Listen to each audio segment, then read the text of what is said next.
Olá, pessoal, tudo bem com vocês? Bora para mais uma aula e hoje nós vamos falar um pouco sobre as diretrizes curriculares nacionais para a educação ambiental. Então, para a gente iniciar a nossa discussão, né, as nossas reflexões, é interessante a gente começar pelo marco legal. E esse marco legal seria, então, as nossas legislações, de onde surgem as nossas legislações e a partir de quais discussões, para pensar, então, as questões da educação ambiental.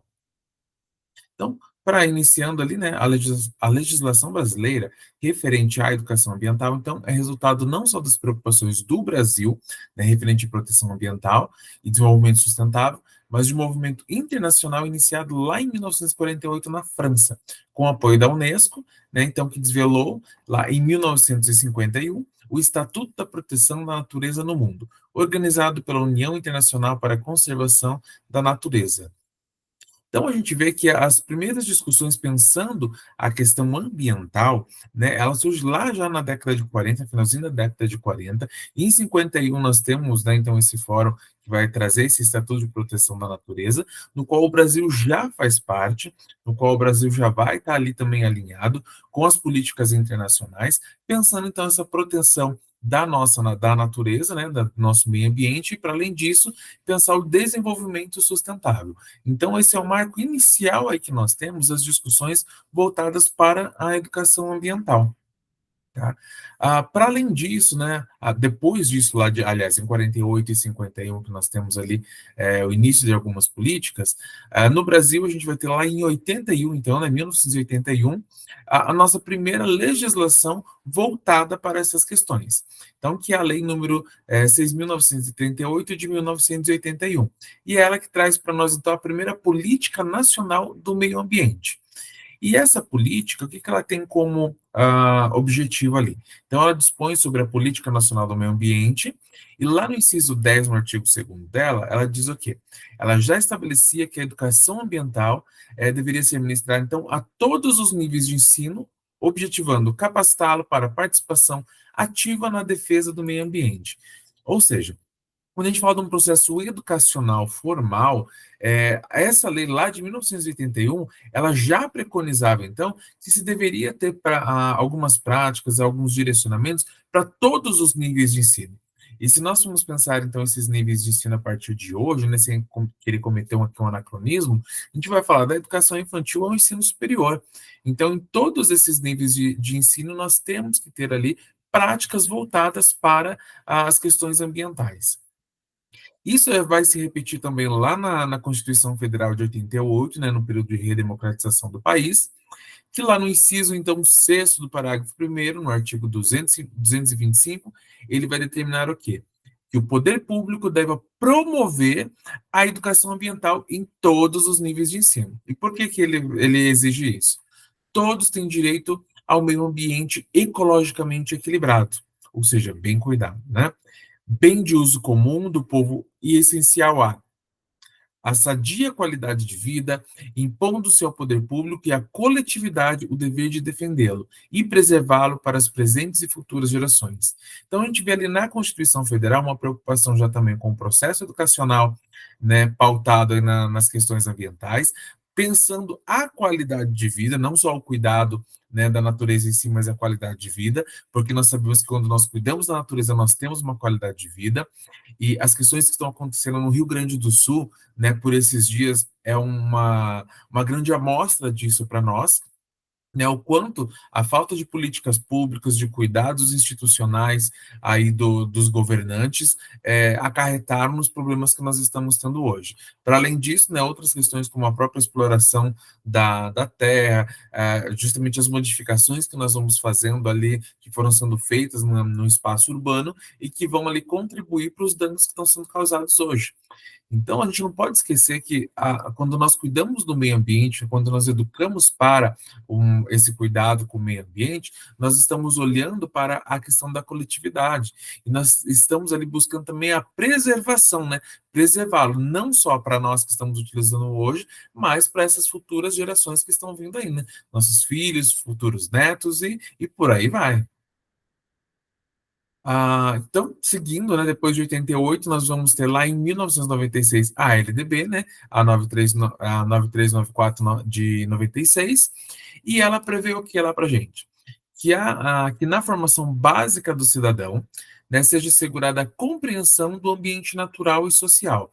Quando nós falamos do ambiente natural, nós estamos falando, então, de todas as questões ambientais, e quando nós estamos falando das questões sociais, nós estamos querendo falando da prática desse sujeito na sociedade, para além das questões histórico-culturais, tá? Então, que os currículos do ensino fundamental e médio devem abranger o conhecimento do mundo físico e do mundo natural, e que a educação superior deve desenvolver o entendimento do ser humano e do meio em que vive, que a educação tem como uma das suas finalidades a preparação para o exercício de cidadania. Então, quando nós falamos da formação para a cidadania, uma formação ético-cidadã, que nós já vimos lá no módulo passado, né, na disciplina, no componente curricular finalizado lá de ética e educação, a gente vai perceber o quê? Que todas as nossas ações, elas têm que ser engendradas e elas são direcionadas para uma prática que é para a coletividade, pensando a coletividade. Então, a nossa relação com o ambiente no qual nós estamos. E a LDB já propõe essa formação cidadã pensando, então, nesse espaço físico, natural, social, né, que nós temos. Então, desse cuidado que deve ser, que é necessário ter. E para isso, uma educação, né, que permita essa construção cidadã. Então, quando nós falamos da educação, ela tem ali uma perspectiva ética de formar para a cidadania. E depois de 96, nós vamos ter lá em 1999 a Lei 9.795, que traz então ali o que vai ser denominado como a Política Nacional de Educação Ambiental. E essa política ela também tem ali algumas diretrizes, aliás, diretrizes não, ela tem algumas intencionalidades, né? Então, ela em si, ela vai instituir o que a gente vai chamar de política nacional, né, da educação ambiental, e como componente essencial e permanente da educação nacional, ou seja, que ela deve permear toda a educação nacional. Então, devendo estar presente de forma articulada em todos os níveis e modalidades do processo educativo.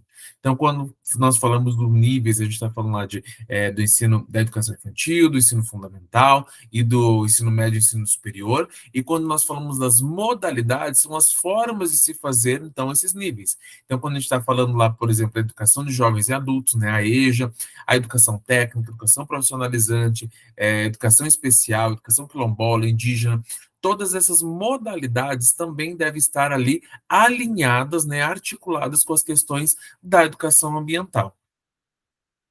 Seguindo, em 2022, e olha só, gente, né? Nós temos lá, então, só retomando, para a gente fazer algumas ponderações aqui. Nós temos lá em 99 a nossa primeira política nacional, tá? Então, em 99 a gente tem essa política.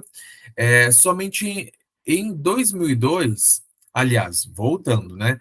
Em 81 nós temos a política do meio ambiente, em 88 ela vai aparecer lá na nossa Constituição Federal, somente em 99 nós vamos ter uma reformulação dessa política, pensando essa nova sociedade que surge, né? Já no período de redemocratização.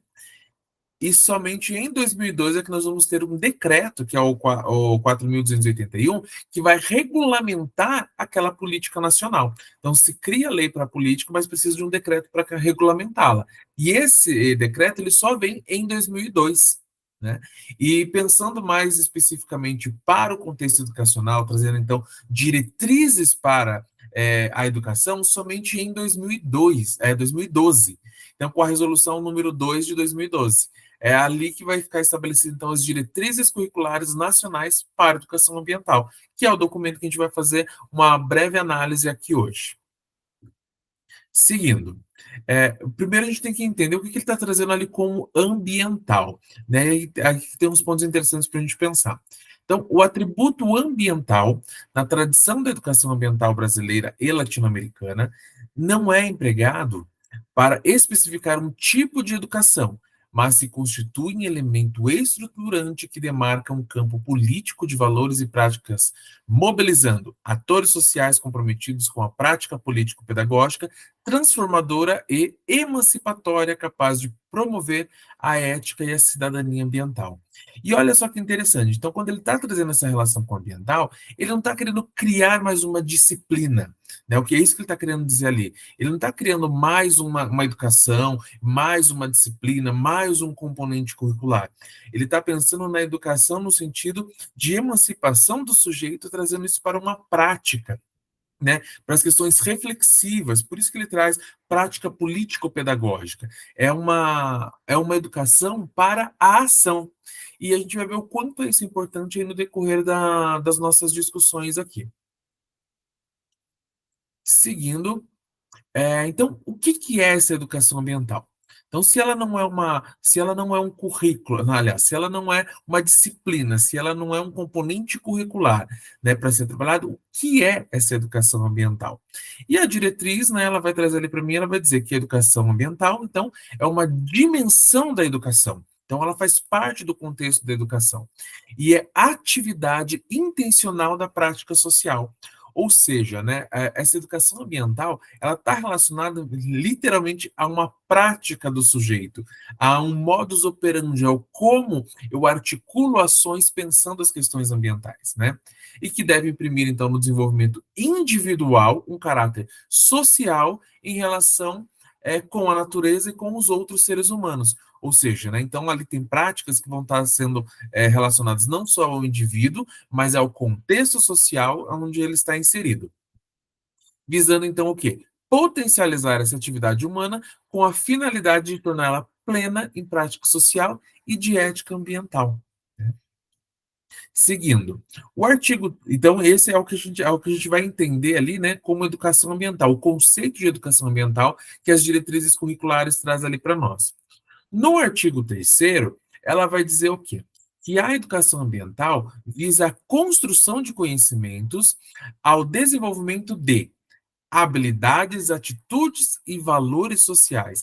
Então, esses são três pontos essenciais para se pensar a educação ambiental. A elaboração, né, construção de habilidades, atitudes e valores.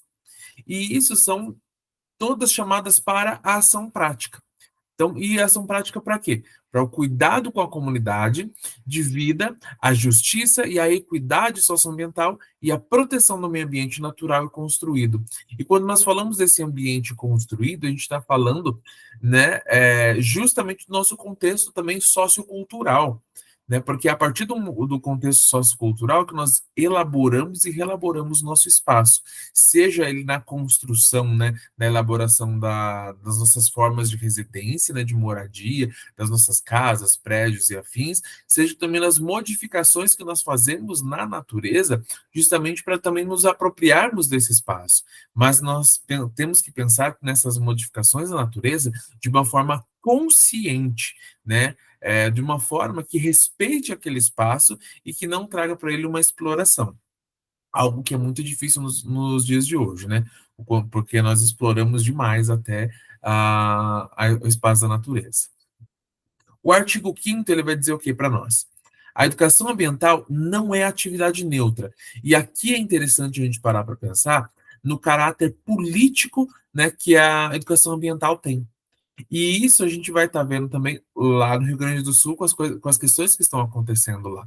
Então, essa mobilização, essa percepção, né, política do que é a educação ambiental, a gente vai ver não só nas discussões político-partidárias, né, mas também no posicionamento que as pessoas têm em relação às questões ambientais. Então, como que as pessoas percebem essas questões ambientais e como elas agem a refletir sobre. Então, que práticas se desvelam a partir dessa percepção que elas têm.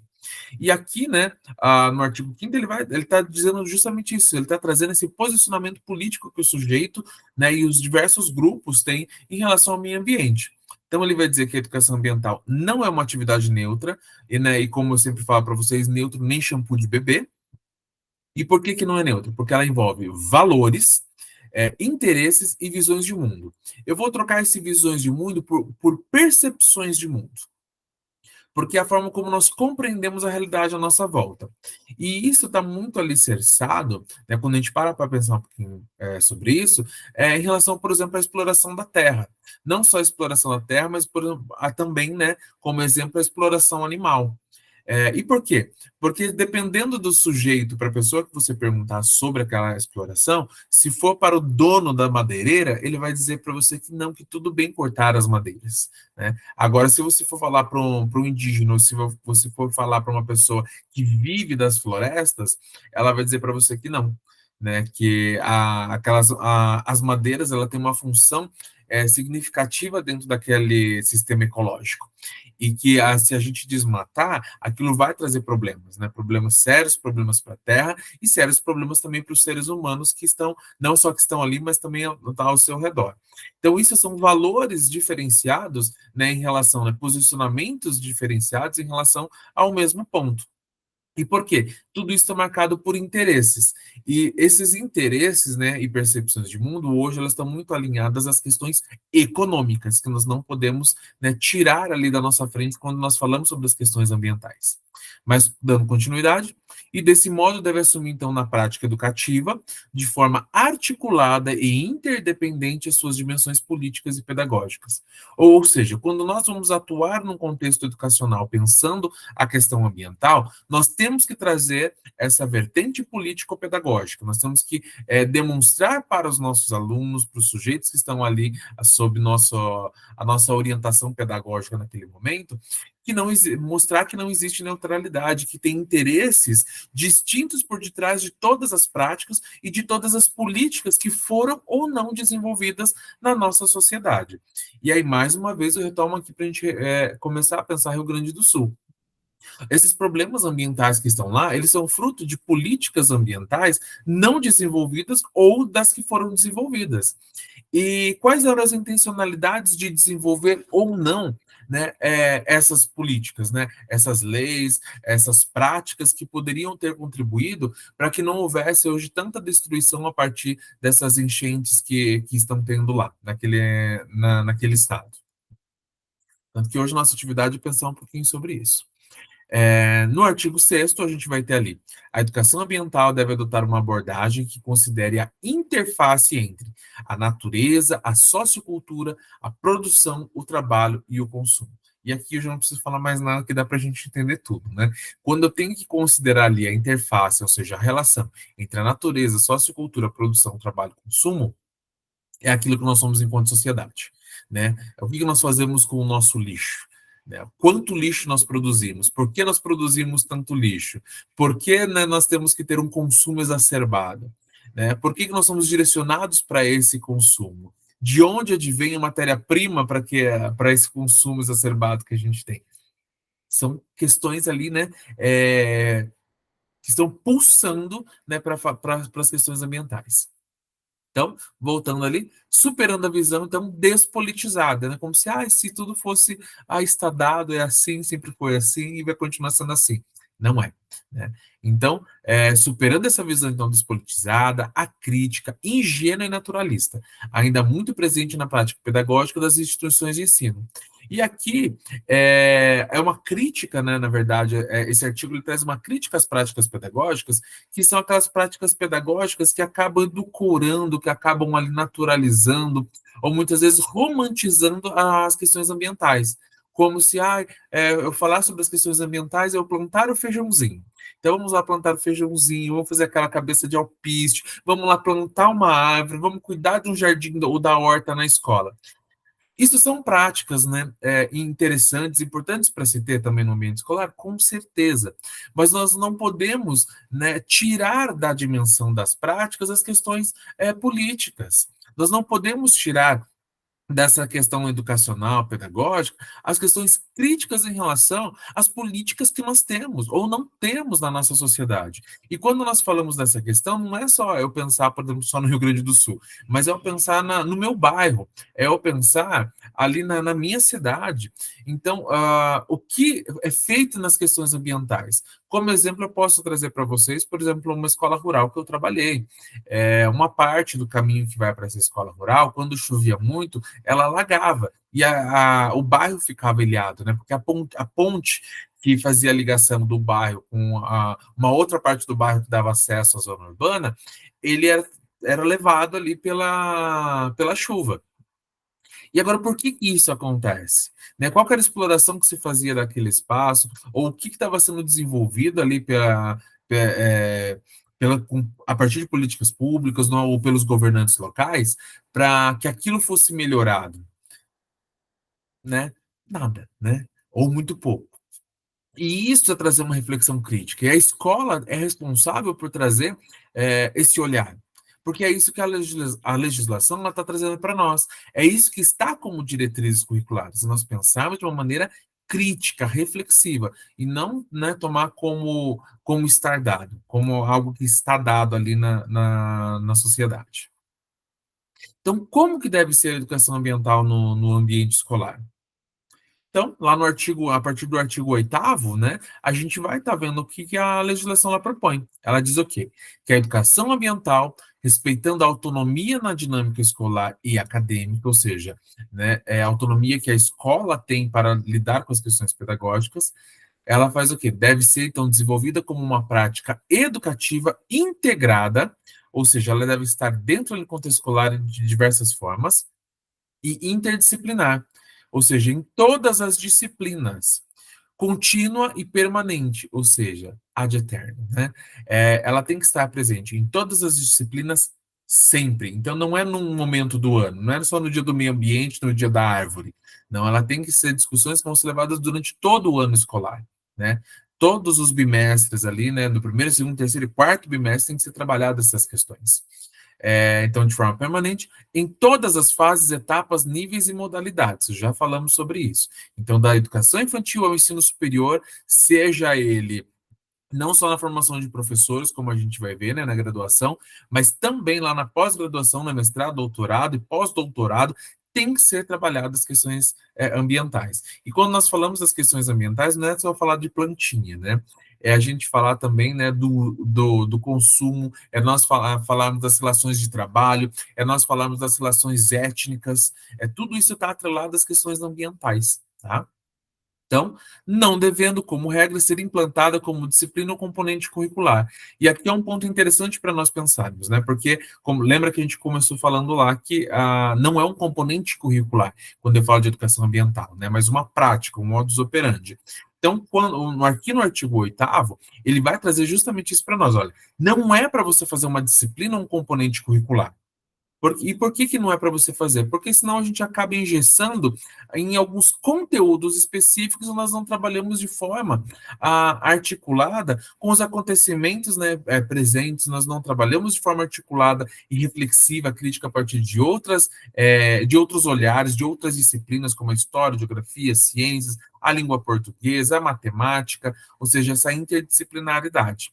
Então, para que isso não ocorra, né, a educação ambiental ela não vem como uma disciplina, como um componente curricular, mas como uma prática pedagógica a ser desenvolvida.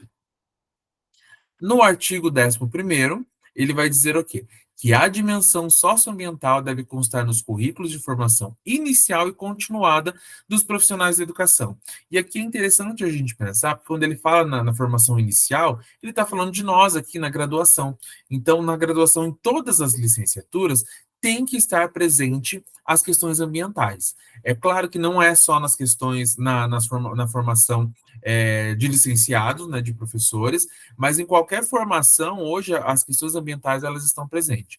Em qualquer curso, as questões étnicas e as questões ambientais estão presentes ali no currículo do ensino superior. Então, mas pensando para a nossa realidade, não só na nossa formação inicial, mas também na formação continuada. E por que na formação continuada? Quando a gente faz a leitura do parecer, né, do Conselho Nacional de Educação, que vai aprovar justamente essas diretrizes, ele vai dizer lá que, por exemplo, que só o ensino superior, né, que só a formação inicial, ela não dá conta de formar o sujeito. Né, em toda a complexidade que existe sobre a questão da educação ambiental. E por isso, na formação de professores, é importante essa formação continuada, então, tá? E ali no parágrafo primeiro ele vai dizer o quê? Os parágrafos, né? Aliás, os parágrafos não, desculpa. Os professores em atividade devem receber formação complementar em suas áreas de atuação. Ou seja, se eu sou professor de matemática, eu tenho que receber formação da educação ambiental que está relacionada à minha área de competência, para então eu pensar ali em práticas que possam contribuir para essas discussões, tá? Seguindo, então, qual que é o objetivo da educação ambiental? E pensando especificamente nas instituições de ensino. Então, a gente vai ter isso lá no artigo 14, né? 14, ele vai, o 14º, ele vai trazer ele de uma forma muito clara para nós o que tem que ser trabalhado na questão da educação ambiental. Então, ele inicia dizendo o quê? Que a educação ambiental nas instituições de ensino, com base nos referenciais apresentados, né? Então, deve complementar, contemplar Inciso primeiro, abordagem curricular que enfatize a natureza como fonte de vida e relacione a dimensão ambiental à justiça social, aos direitos humanos, à saúde, ao trabalho, ao consumo, à pluralidade étnica, racial, de gênero, de diversidade sexual e à superação do racismo e de todas as normas de discriminação e injustiça social. E olha que legal, né? O que isso tudo tem a ver com a questão ambiental? Tudo, porque nós fazemos parte do meio ambiente, né? Nós também somos parte dessa natureza. E por isso que todas essas dimensões da humanidade estão presentes ali nas discussões ambientais. Por isso que nós falamos da questão étnica, racial, de gênero, né? Da diversidade, nós falamos do racismo, né? Porque elas estão intimamente ligadas também às nossas questões ambientais. E isso não só pelas questões, né, socioambientais, mas também pelas questões culturais, né? E por que culturais? Porque a forma como nós lidamos, né, com a natureza nos diversos grupos são formas distintas. Se a gente pensar, então, por exemplo, as práticas indígenas, quilombolas, que atuam dentro de um contexto sociocultural, né, natural, a forma deles estarem, né, na sociedade é diferente, por exemplo, do movimento urbano. Então, das pessoas que vêm de zonas urbanas. A forma como as pessoas de zona rural, né, se é que a gente consegue fazer uma delimitação hoje disso, né, de zona rural e zona urbana, mas a forma como o campo, né, a zona rural, ela compreende aquele espaço natural é diferente de como nós, nas zonas urbanas, utilizamos o espaço natural. Quando não é um espaço totalmente artificial, né? Mas, enfim, por isso nós trabalhamos com essa questão da diversidade. Inciso segundo, abordagem curricular integrada e transversal, contínua e permanente em todas as áreas de conhecimento, componentes curriculares e atividades escolares acadêmicas, como nós já pontuamos ali. Ou seja, a educação ambiental ela tem que ser interdisciplinar, transdisciplinar e multidisciplinar. Tá? Inciso terceiro, aprofundamento do pensamento crítico reflexivo, mediante ao quê? A estudos científicos, socioeconômicos, políticos e históricos, a partir da dimensão socioambiental, valorizando a participação, a cooperação, o senso de justiça, a responsabilidade da comunidade educacional, em contraposição às relações de dominação e exploração presentes na realidade atual. Ou seja, nós temos que fazer ali uma leitura de um percurso histórico de como se dão esses processos na história para nós entendermos o que aconteceu, o que está acontecendo e o que pode vir a acontecer, né? Principalmente se nós não acordarmos aí para a vida e começarmos a cuidar da nossa casa comum.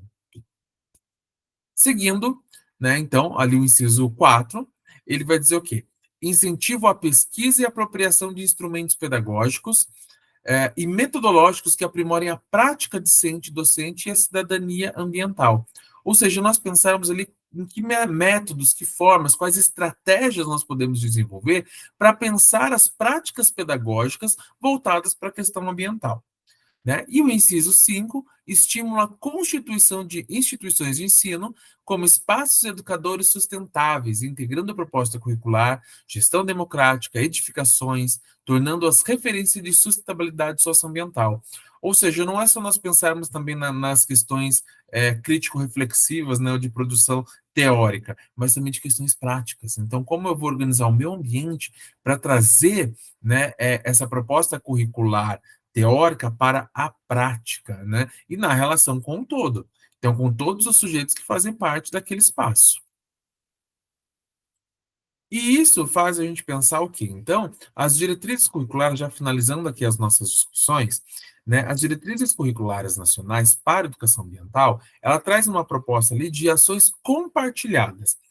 Compartilhadas não só com a questão do governo, né, com o legislativo e com o executivo, né, o legislativo no sentido de criar ali políticas públicas, legislações que vão trazer ali questões práticas, mas também o executivo que vai executar literalmente essas legislações, mas também uma ação compartilhada com os conselhos de educação, seja ele municipal, estadual ou federal, né? E que eles elaborem ali também diretrizes para essas questões educacionais, em articulação com os sistemas de ensino, com as instituições de educação básica, com as instituições de ensino superior que trabalham com a pesquisa, e também com a participação da sociedade civil, sejam a partir, né, das ONGs, CIPs, né, desse coletivo de pessoas, ou seja, né, então dessas instituições fixas da nossa sociedade, como os conselhos.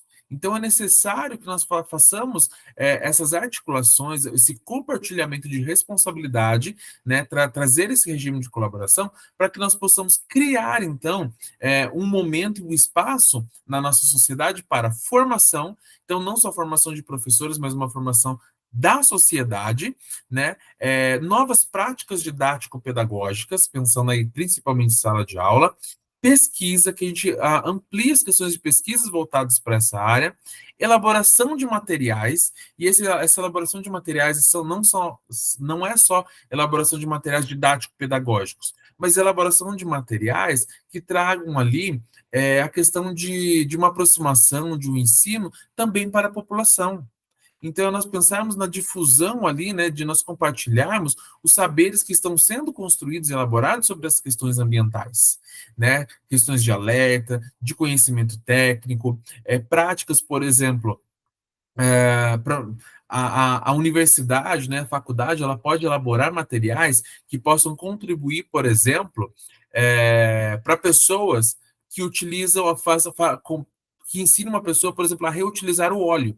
Então, aqui com uma cozinheira, né, que trabalha com cozinha, com fritura, então, a pessoa lá da barraquinha de pastel, né, da cidade. E como que a educação, a escola, como que a universidade, ela pode contribuir nesse sentido social? Ela pode ali criar, por exemplo, cartilhas, manuais ou flyers que ensinem pessoas da barraquinha lá do pastel da feira a reutilizar o óleo.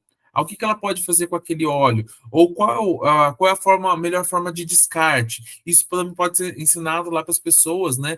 Para os donos de casa, seja, né, homens ou mulheres donos de casa aí, o que eles fazem com o óleo que tá sobrando ali da fritura que eles têm? Ou como que a gente pode manter uma horta de forma a não utilizar os agrotóxicos, né? Então, o que a gente pode utilizar? Claro que cursos mais específicos, né, como agronomia, né, e por aí, eles vão ter muitas vezes mais conhecimento técnico para essas questões, né? Quando eu digo isso, não é a gente trazer tudo para a questão da educação, mas enquanto educadores e futuros educadores, que projetos que nós podemos desenvolver para pensar essas questões ambientais e de uma forma crítica, reflexiva e prática, né? Então, isso é essa elaboração de materiais. Não é só material pedagógico, mas também é material de ensino e de divulgação, e que nós precisamos pensar sobre isso. E também auxiliarmos aí nas questões de políticas públicas. Então, que legislação que nós vamos elaborar para o nosso município, para o nosso estado, né, ou para o nosso país, pensando ali, então, as questões ambientais. Então, finalizando, né, as nossas discussões das diretrizes, esses são os pontos mais importantes que eu trouxe ali para vocês, para a gente fazer uma breve discussão. E agora deixo para vocês ali uma pequena lição de casa, né, uma pequena atividade. E a nossa atividade é o quê? Primeiro, vocês vão fazer a leitura lá das diretrizes curriculares nacionais, então faz a leitura como um todo. Segundo, vocês vão assistir esse vídeo que eu deixei para vocês. É um vídeo do Instagram do professor Odi, né? Ele é um historiador fantástico, aliás, siga o canal dele, tá? Ele é um historiador fantástico e ele faz ali uma reflexão, uma breve reflexão sobre o Rio Grande do Sul, né? Nesse momento e sobre as questões das políticas públicas ali, né? Aliás, do caráter político, né? Do que está acontecendo no Rio Grande do Sul. É um vídeo bem rapidinho, né? Dele, mas ele consegue trazer ali uns pontos para a gente refletir. E a partir, então, das diretrizes curriculares e do vídeo do ODI, eu quero que vocês respondam, né, tragam uma reflexão sobre esse ponto aí, ó. Que estratégias didático-pedagógicas podem ser utilizadas para desenvolver ou estimular ou refletir sobre o caráter político da educação ambiental na educação básica? Então, né, como que a gente pode pensar esse caráter político da educação ambiental e transformar isso em estratégias didático-pedagógicas? Então, que estratégias que nós podemos utilizar? É isso que eu quero que vocês escrevam lá para a gente aí na nossa atividade de hoje, certo? Bom, finalizamos por aqui então, gente. Um grande abraço para vocês e até a nossa próxima aula. Tchau, tchau.